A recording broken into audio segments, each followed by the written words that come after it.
Are you looking to fix some holes in your clothes using a darning loom, but not quite sure how to use the darning loom? Don't worry, that's what we're about to go over in this video today. So this is your darning loom, and this is the base. You can see I've used this to repair this skirt and also the shirt here. So this was at the underarm of this shirt, so I'm going to come over here and find the other hole of the underarm, and we're going to repair this one now. So this is quite an extensive and large hole, which is why I had to do it in multiple sections, but I think that's kind of fun and looks cool. So we're going to do that again. So what you got to do is get your base inside your shirt, and that is going to serve as your work surface. So just stick the wooden base inside underneath the hole. So when you have holes that are bigger than your base, it can be kind of challenging to even figure out where to start. So just start somewhere and try to make it towards the edge so that you're getting all of at least a side of the hole, and then you'll just keep building more. So also when you put this on, we like to leave some space at the top. So wherever you decide the top's going to be, that's going to be where we need a little more space. So I think I'm going to start right here, so I'll be able to cover like this section of the hole, and then we'll have to reattach and keep going to go over here. So I'm going to get it all lined up here, leave some space at the top, and then we're going to take a rubber band or a piece of string and just put that around this fabric so that it stays locked on that base, so we have a nice working surface to weave on. And see how it wants to pull it up, so I'm going to reposition.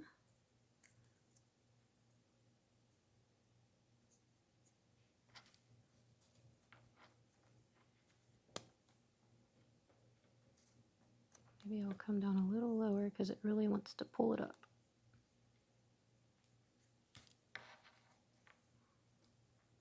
Once that rubber band locks in the groove, it pulls the fabric up. There's a groove around the outside of this wooden base. Okay, so now the rubber band's inside that groove. We can kind of push it in there. So now we have our hole centered on the base. Now we'll take the loom part, and it has this curved edge at the bottom. So we're going to stick that at the top of the base. So this is going to be the top. And now you can see why we needed some space there, because these hooks are going to be covering up part of that hole, so we wouldn't want that hole to go all the way up here. We wouldn't be able to access it. So smush it on there, it'll lock into that groove. And now this part's a little tricky. We need to secure the loom onto the base with a rubber band. So just hold this down, and we're going to come to the back along the shelf edge of the loom and just put the rubber band, see. So we'll just put the rubber band over it like that. And so it's going to rest on that edge. And then we're going to hold this on and hold the base down so that we can bring this rubber band down around that groove as well.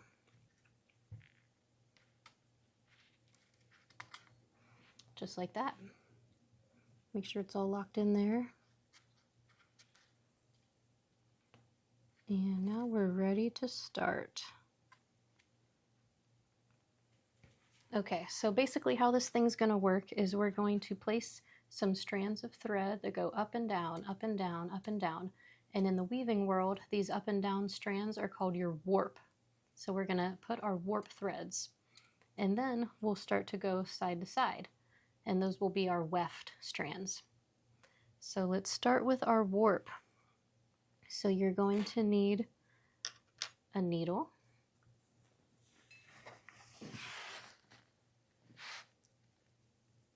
and some embroidery floss, or whatever yarn or thread you're using. So we'll take a piece of embroidery floss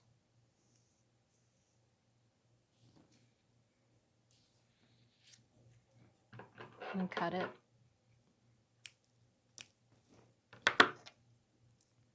And we'll thread it through the eye of the needle.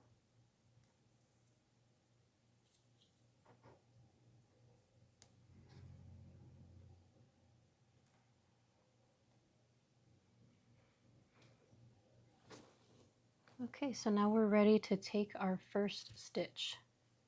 So I like to work from right to left. So I'm going to begin over here, and we don't have to use all of these hooks. So a vertical line is going to come down from each hook. So we might not even need to use this one in each one. It'll come down. So I think I'll just skip that very first one. And I'm going to start right about in here. So I'm just going to come in from the top, and then I'm coming like under, like I hooked some fabric, and now I'm coming up like that. Pull it, and we'll just leave a little tail here to deal with later. And then instead of tying an actual knot, I'm just going to take another little stitch basically in the same place, and that will serve as our anchor.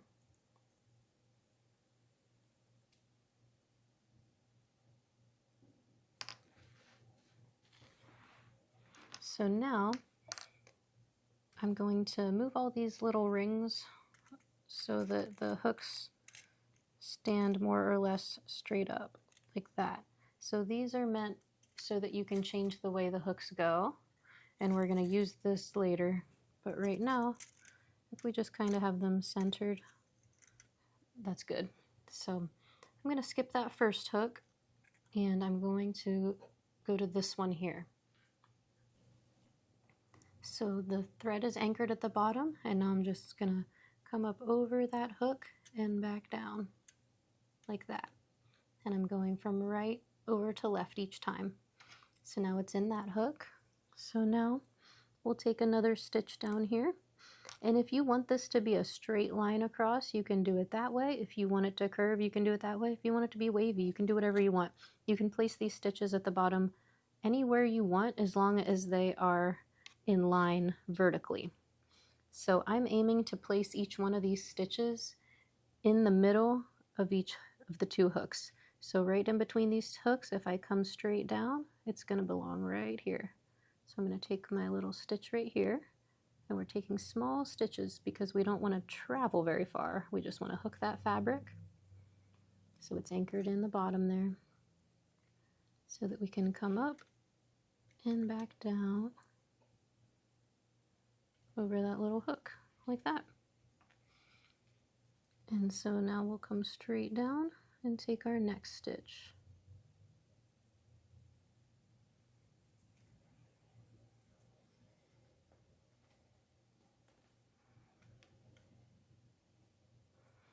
I think these fun patches really fit the vibe of this particular shirt. In the skirt, I was aiming more to get it to blend in, so you can go either way with this type of patch.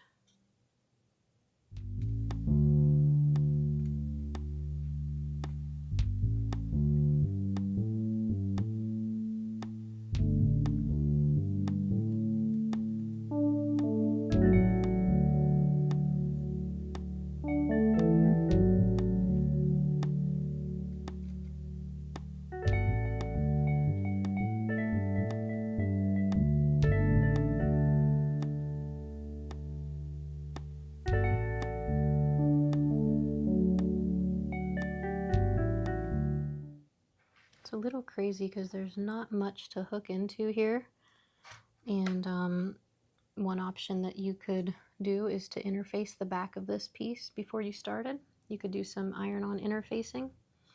You could also just place another piece of fabric back there, which you would stitch into each time, and that would serve as an anchor. That would be an option. I'm not going to do that this time though, because the threads are actually strong. They're not breaking on me. I tried to do a different shirt, and the threads were just like, I would put the needle in the shirt and it would just leave a giant hole of ripped, destroyed threads, because they were such old rotted threads that it was just not, it couldn't be sewn into, it couldn't hold the strands. So, but this one's holding just fine, so I'm not going to interface it or back it. I'm just going to keep rolling with it.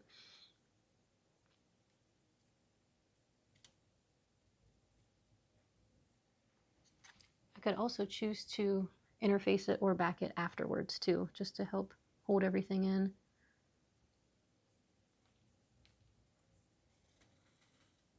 And right now I'm doing all my warp threads. I'll probably do them all in the same color, but you could choose to mix it up. You don't have to do them all in the same color.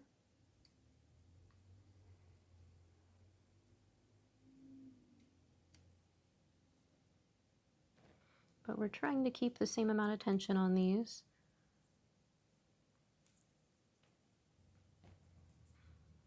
Again, it's a little tough when your fabric's falling apart, but we're doing our best.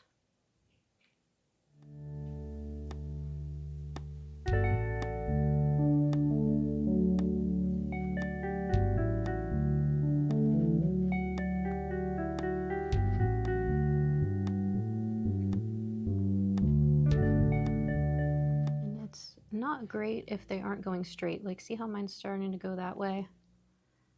It's better if they come straight down. So I'm gonna try to get this one to go more straight. We don't want them going at an angle, because then it makes it harder to weave when we go to do our weft.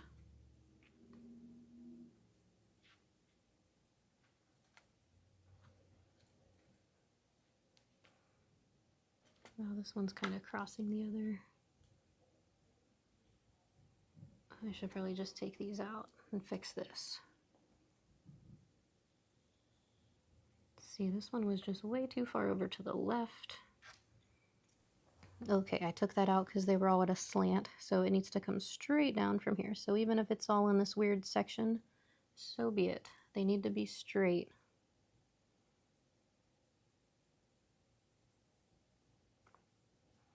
And actually this little flat lock seam or whatever this is will give a nice anchor for the stitch.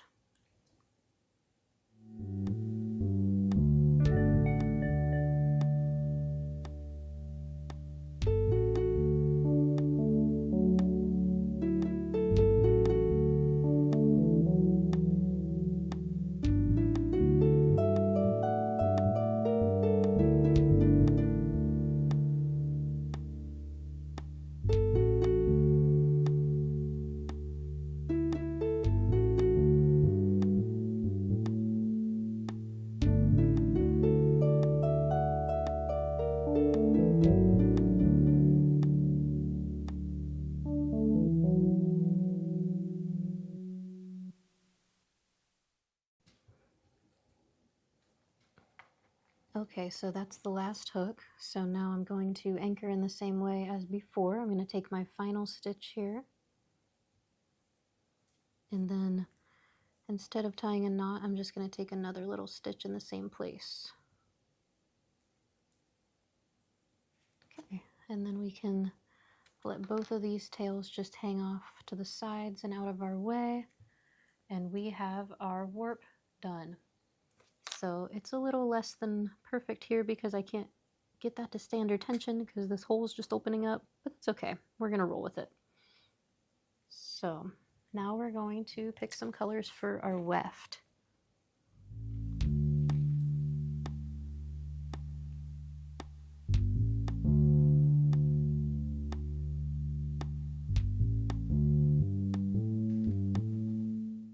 I think I'll use this color.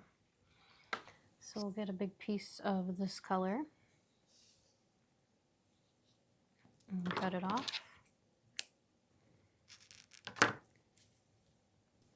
So I'm going to thread the needle. And now we're going to be doing the same thing pretty much, but we're working side to side now. So we have kind of a weird shape here. So it's not one shape where we're going to go all the way across for our first pass. We're only going to be doing these ones right here for our first pass because we're going to start at the bottom and these are the only ones that are at the bottom. So I'm going to anchor in. There's really nowhere to anchor in right here, but we're just going to do it. We're going to anchor in right here.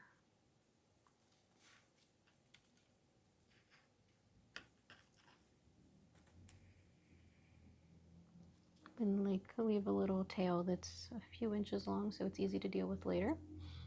And then just for the first and last one, I'll take a second stitch in the same spot to be in lieu of a knot. Okay, so now we're ready.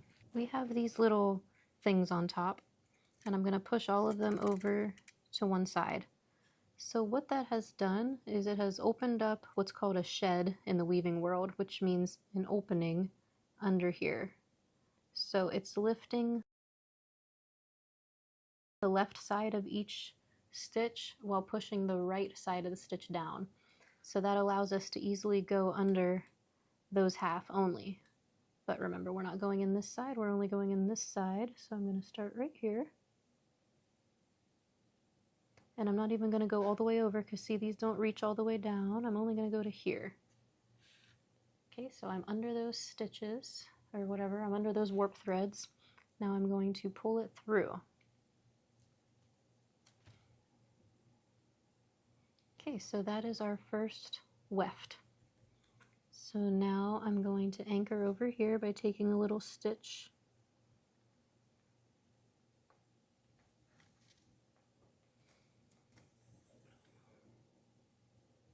Okay, and now we're going to come back the other way, but first we have to push all these over. So it's making the hooks go to the left, which is bringing all of the right leg of each loop up. And it's actually easier if you go in with the eye side rather than the sharp side of the needle, because then it doesn't hang up on the threads. And it's easier also if you go up here near the hooks rather than down here. Okay, so again, I'm only going to be going through these 5 here. So I'm going to get under there. Okay, so now that we've done one already and our needle is in, before we push it through to finish that, we're going to take the needle and press downward. Oops, I'm going to come out of that one. That was an unintentional one there. Okay, I'm going to press downward and see it mushes all those threads down.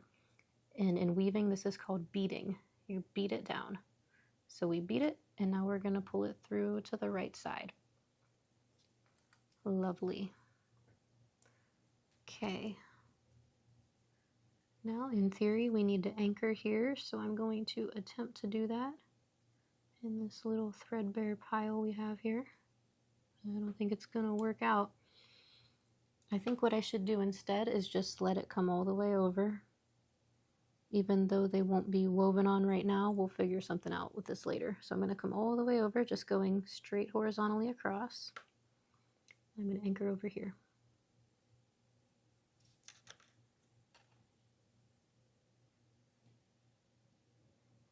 Okay, so now we're ready to come back. So we're going to move the hooks.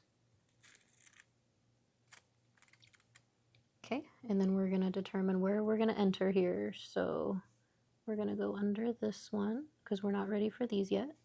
So we're going under these ones. And how far are we going to go over? Probably just to there. Oops, looks like this one got missed already. You see that? I'm going to leave it be though. So let's go in under this.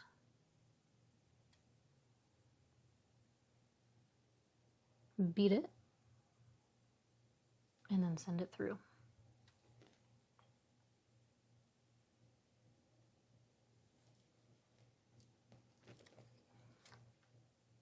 Okay, so you can see what's happening here. It makes like a little checkerboard. So as this gets raised and those get lowered, your blue goes over every other of the yellow, and then vice versa.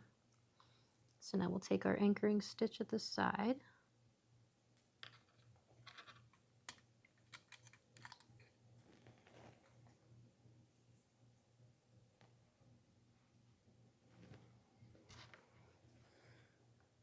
And we'll flick all of our things over.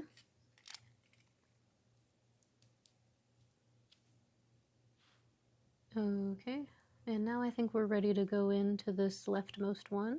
So I'm going to go in under all of these, but not as far as those because we're still not ready for that. We're not high enough. Okay, so we're in, so we're going to beat them down and send it through.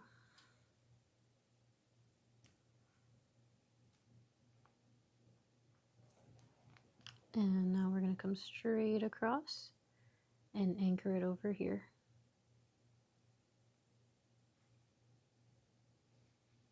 If you have a nice tiny hole, it's really easy to cover with this loom. But if you have bigger holes or strangely shaped holes, you just got to be a little more creative and just kind of go with it. Just start repairing and just keep making patches until it's all done. Okay, I anchored it. Now I'm going to flick these over.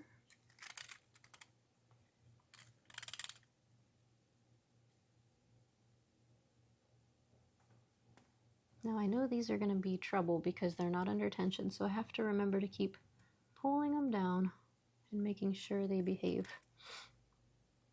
Okay, so we're just about ready to hop up there, but maybe not quite yet. Maybe we can go under just this one, because see how it comes lower? And then we'll come over here to the other ones.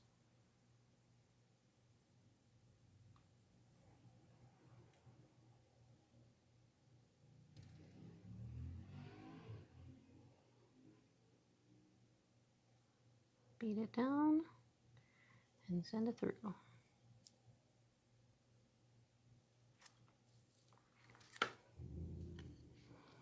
And you can go in there and beat them down whenever you want to, even if you're not in a stitch, just so you can see what they're looking like. So fun. So you can work to make these nice and even and straight, and the more you do this, they will become that way. So we'll anchor in the side and keep going.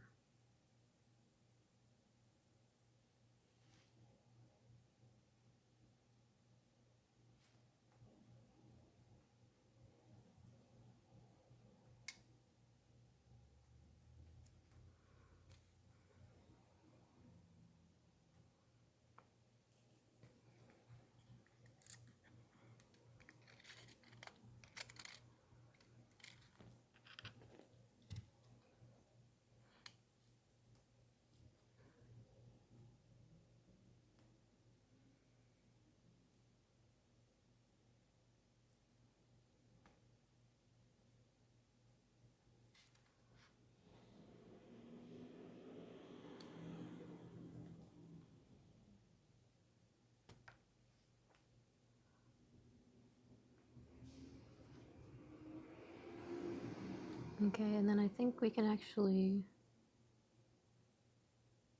go under this one too, because it drops lower than the rest. Okay, and now we're over here. Anchor right here.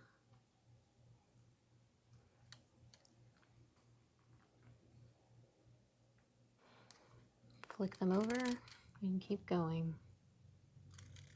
Always being careful that I pull down here to make this tension get reestablished.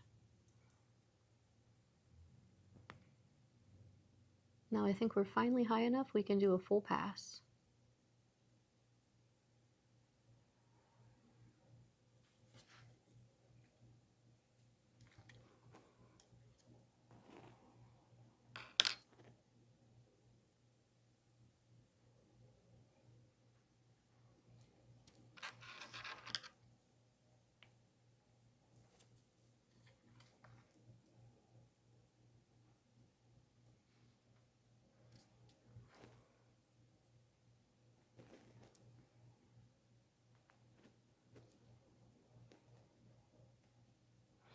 So let's say you forgot if you flicked them over or if you need to. So we can do a little test here and we can find out. So if we insert the needle and pretend we're going to weave, and then we look at that, see how the needle and the next strand down are actually going under the same yellow threads? So that's how we know that this is incorrect and we didn't do what we needed to do to change the shed. So we need to flick this over and change our shed. The shed is the space that the needle passes through with the weft, and each time we flick that, we're changing the shed. So now it's changed. So let's put that in.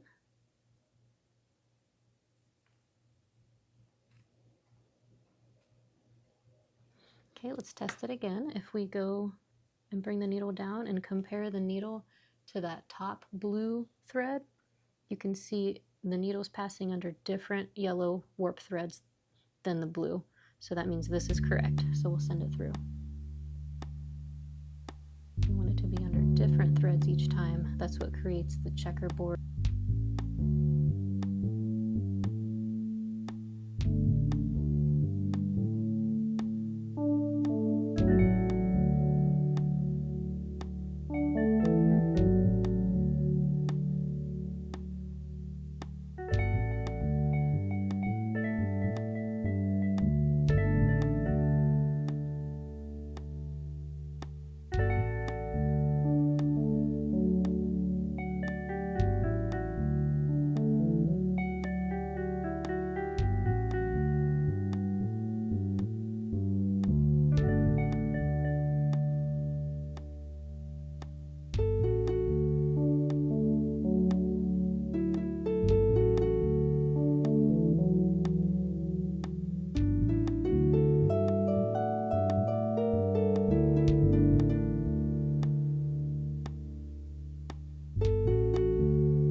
Okay, my thread is getting a little short, so I'm going to anchor it to the side here by doing a stitch with another stitch over it.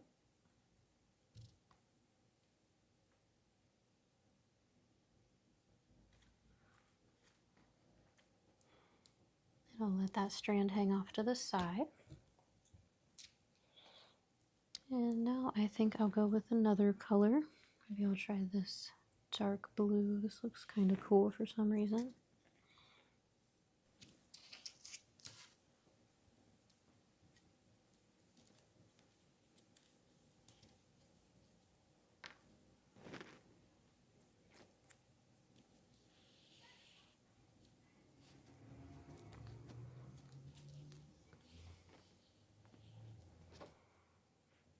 Okay, we left off on this side, so I'll anchor again in just about the same spot.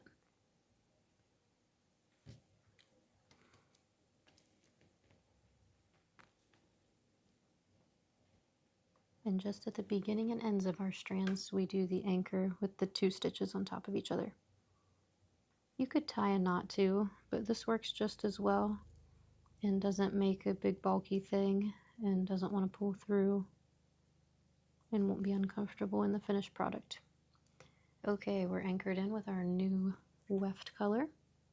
So let's see, I forget what I was doing. So if I put the needle in and compare it to that highest light blue Weft thread, you can see my needle is under the same yellow warp threads as that blue one. So that means that's wrong.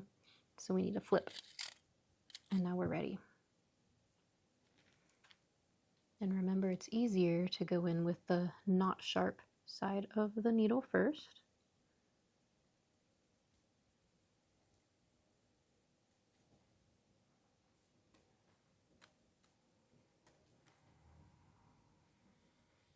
Look at that. I like the high contrast.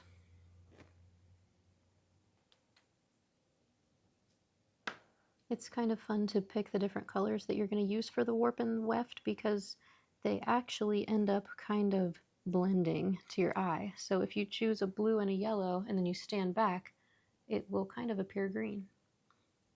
So it's fun to see how they're going to turn out.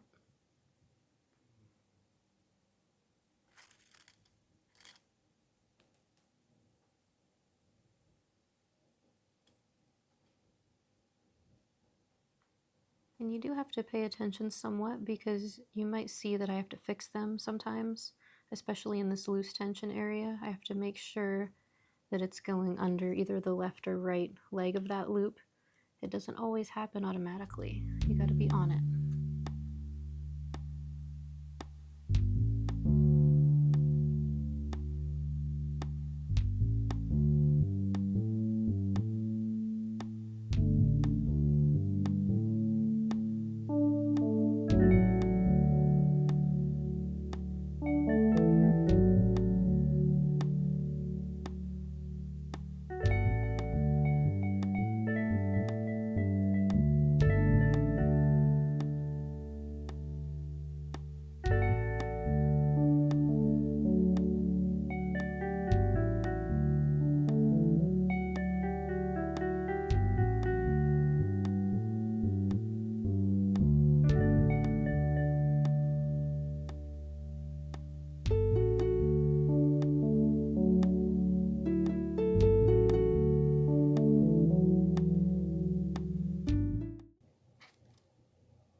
Okay, so once we get to the top, just go as high up as you can go.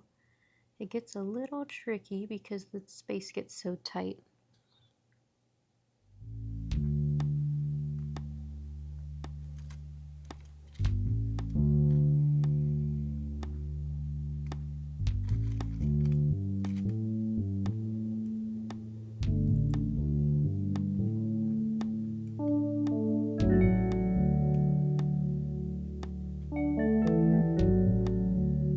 At this point, I almost have to manually go over and under each warp thread.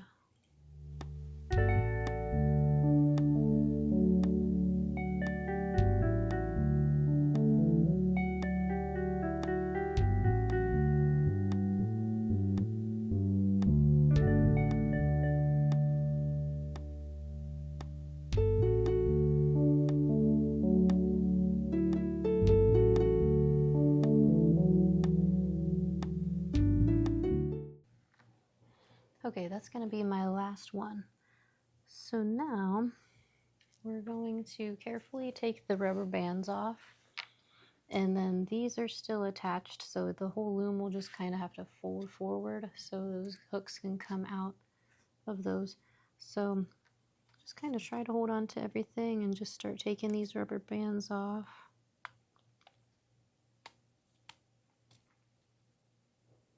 And then your tails will just need to come through, that's okay.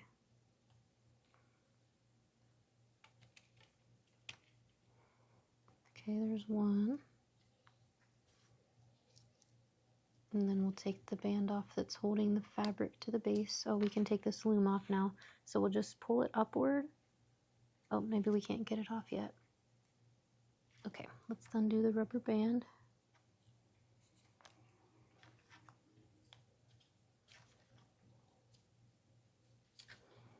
And then it'll just come off, and then we'll just come forward to release it from those hooks.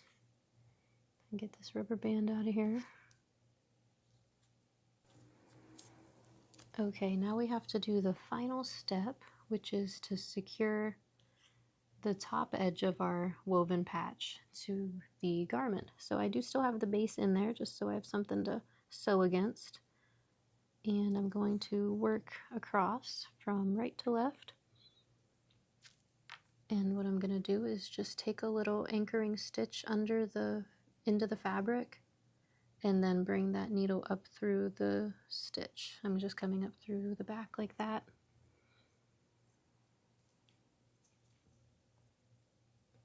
And for this part, we could switch to a shorter needle.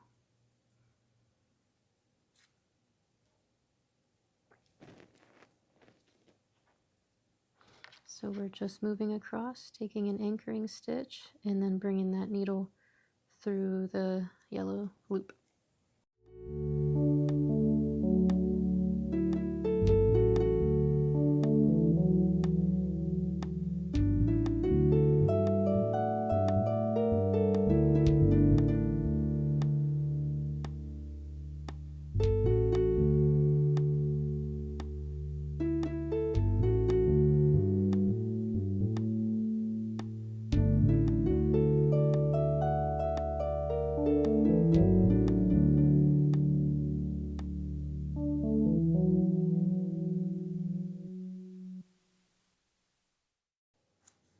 Okay, so now it's all attached. I'll just do one final securing stitch here.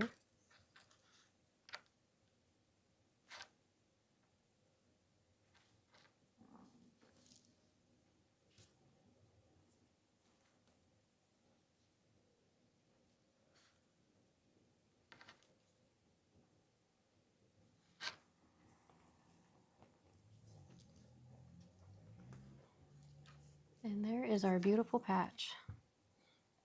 So I have more work to do. I have to make at least a couple more patches to make this complete, but that's okay. That looks really cool.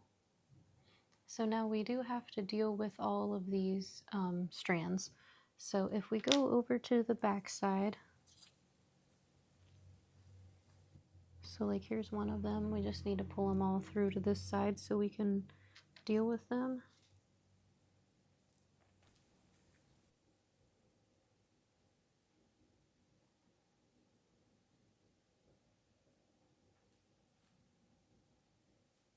There it is. Okay, so now we have a couple of these tails. So what you'll do is just thread the tail into your needle. This is why we leave them long. And then we just need to hide them back here and secure them. So I'm going to go along this. These nice serger stitches are really good to go into because they're nice and stable. So I'm going to go this way and just slide my needle under it. And the secret with tails is if you go 2 different directions, it almost cannot work its way out. So I'm going to go back the other direction. I've just come up under this red strand, so I'm going to pass that one and go under this next one so it has something to lock around. And go back down.